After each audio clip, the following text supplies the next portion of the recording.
Le'egla Beit Oven Yogush Hadsel. Hadsel means that people who lived at Shelma. The inhabitants of Shelma. Shelma is the capital.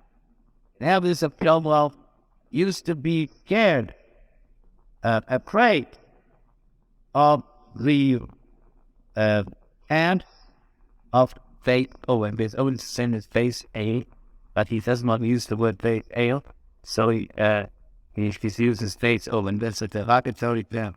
We say, hence a non-Jewish based ability say Beit Different, or a non-intelligent satisfied to say okay, love it.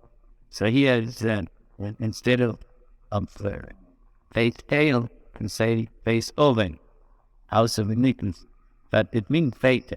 And in Beit El were the idols, Dan and Beit. Eglos Beit Oven.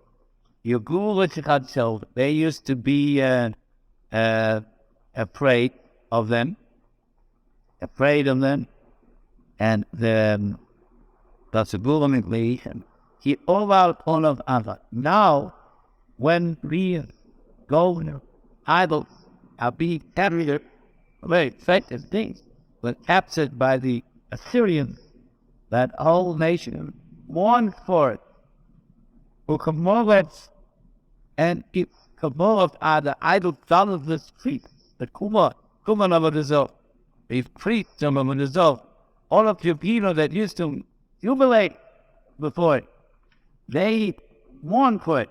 Out the low down of God of its glory, quote unquote, the global that it has now gone into exile away from